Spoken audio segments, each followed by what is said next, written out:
Isang magandang umaga mga kasama. Pasensya na ho kayo. Matagal tayong hindi nakapag-share ng mga videos, no. Medyo marami lang ho tayong problemang inasikaso na mas priority natin, no. So, mga kasama, itong videos na to one of the good for sharing.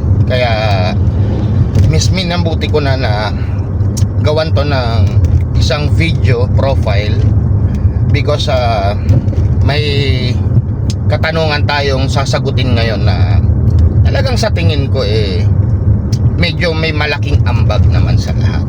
Okay?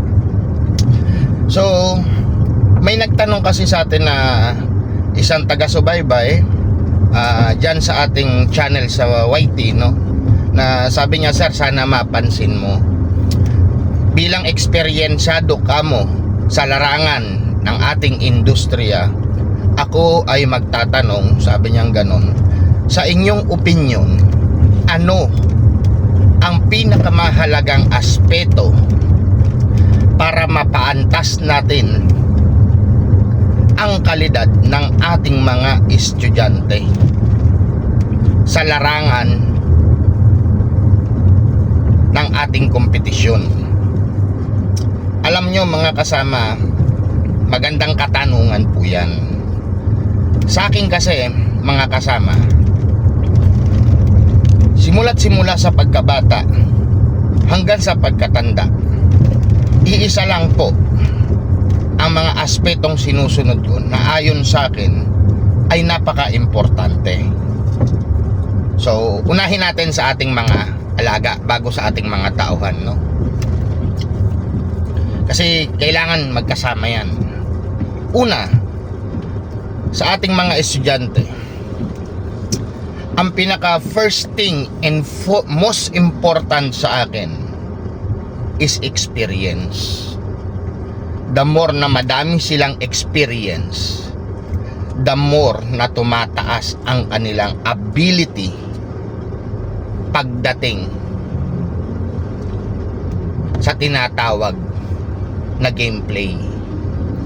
Diyan natututo sila ng iba't ibang estratehiya, natututo sila ng tamang pagpasok, natututo sila ng tamang accuracy, at higit sa lahat, pag sinabayan mo kasi ng experience yan mga kasama, diyan tayo magkakaroon ng matatag na pangangatawan. Para sa akin ho, walang rason para i-baby ang ating mga estudyante. Ngayon, sabi nila, sir, paano? Sa akin po, maniwala kayo sa hindi. Excessive training po ang ginagawa namin. Kaya kailangan ho namin long durations bago yung araw na itinakda sa kanila ay makakuha na nga ako sa kanila ng more than 40 experience doon sa sinasabi nating paghahanda. So it means hindi ho sapat yung sinasabi nyo na may sinusunod kayo na 21, 7, 5. Yung 7 and 5, akma ho yan kapag ang ating mga estudyante ay nakaranas na ho ng experience at dumaan na doon sa tinatawag na pangunahing paghahanda. Kumbaga niluto na sila. Okay yan. Pero para sa akin mga kasama, lalo na ngayon sa mga darating na panahon ngayon, sagsagan ngayon ng mga competition para sa mga bata.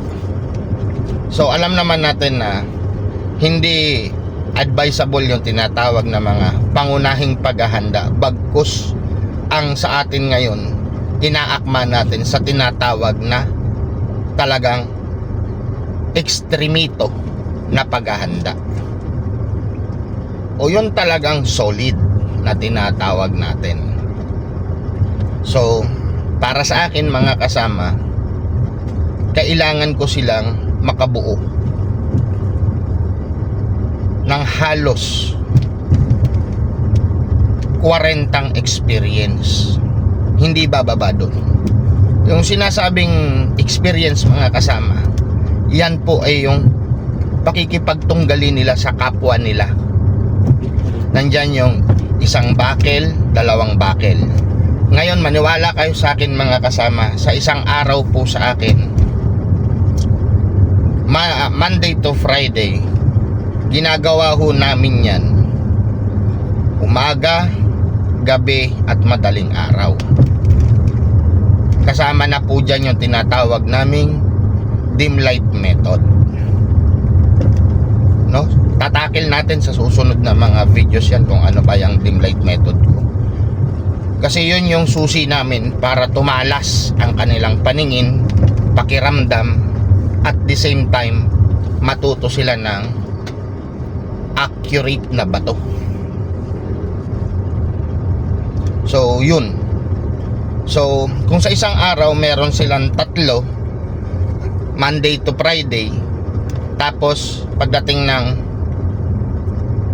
Sabado, sunbathing full rest, and then Sunday, alternate yan, minsan umaga, minsan hapon, minsan gabi ang ginagawa namin. Yan naman ay tinatawag na full experience, no? So bawal kasi yung mga salita. Ibig sabihin, umaabot hanggang 5 palitan ang ginagawa natin sa kanila para makita natin yung natutunan nila mula Lunes hanggang Biyernes nandoon. Pero asahan nyo mga kasama, sa unang dalawang linggo, hindi nyo makikitaan sila ng magandang performance. Dahil dyan sa mga panahon na yan, lumalabas yung tinatawag na muscle bound. Medyo matitigas, pagod, hapo. Kaya after nung 2 linggong sagsagan, bigyan nyo ho sila ng 5 araw na pahinga. After ng 5 araw na pahinga, o gawin mo ng 6, ika-7, doon nyo sila bigyan uli ng panibagong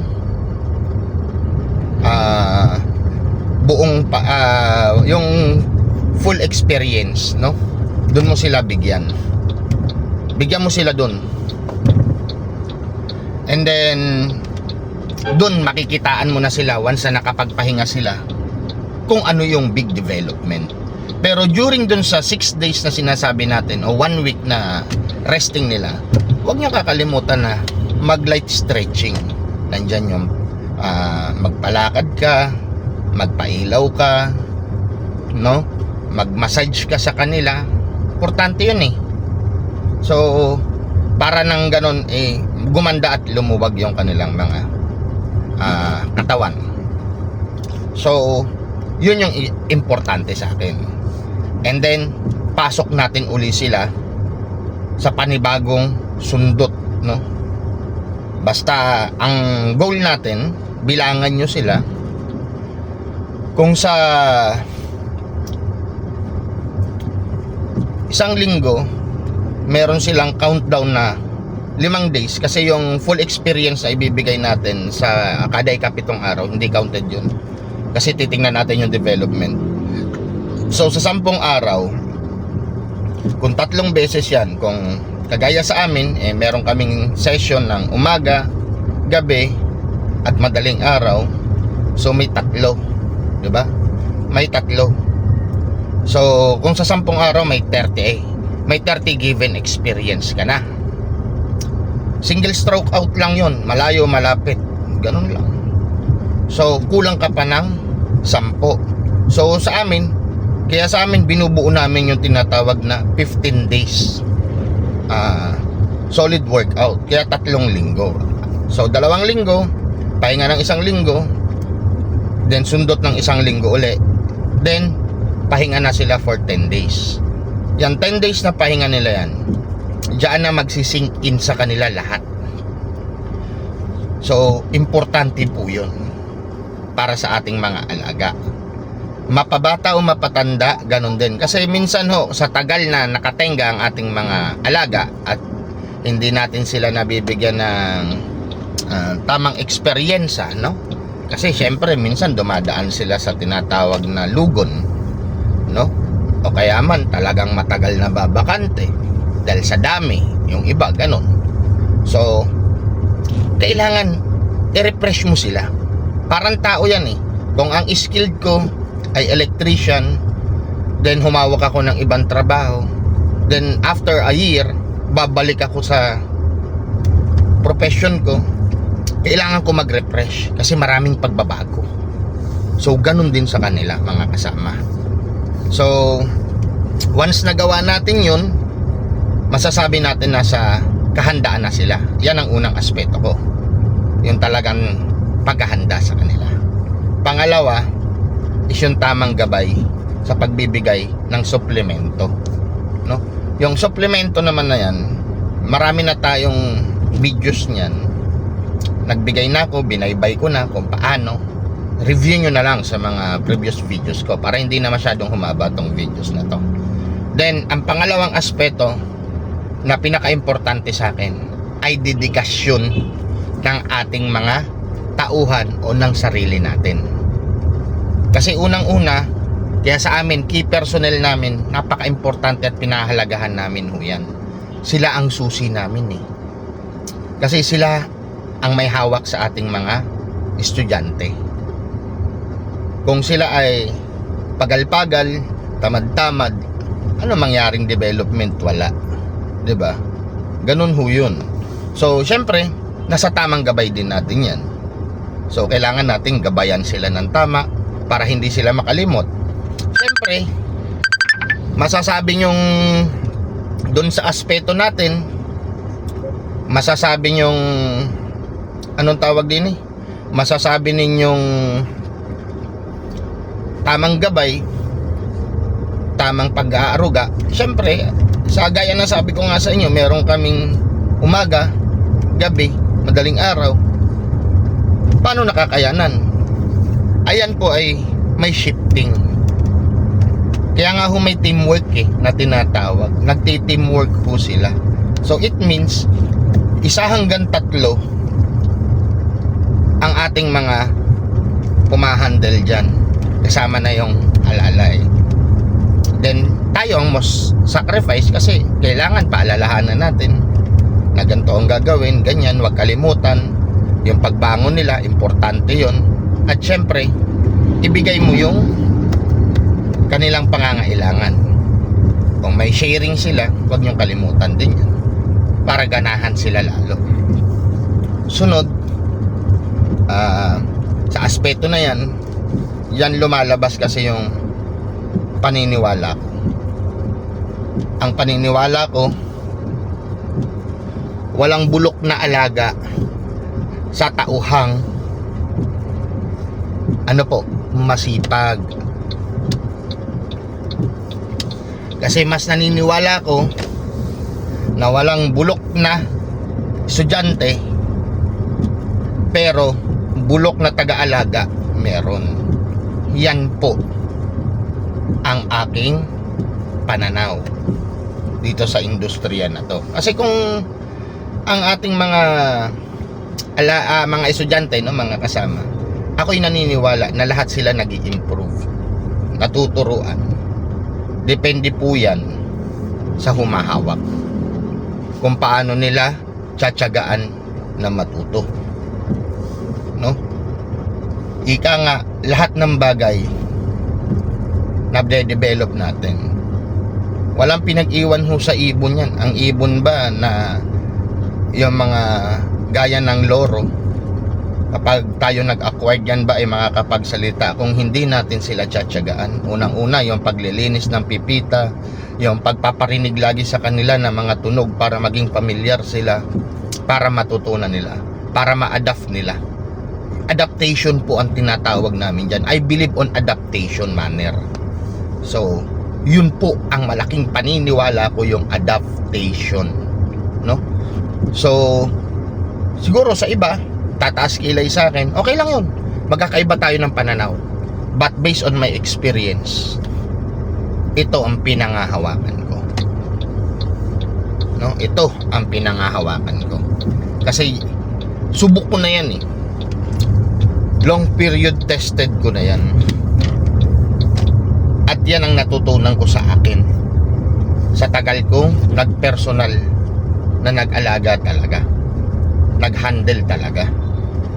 Talagang nakita ko yung development nila.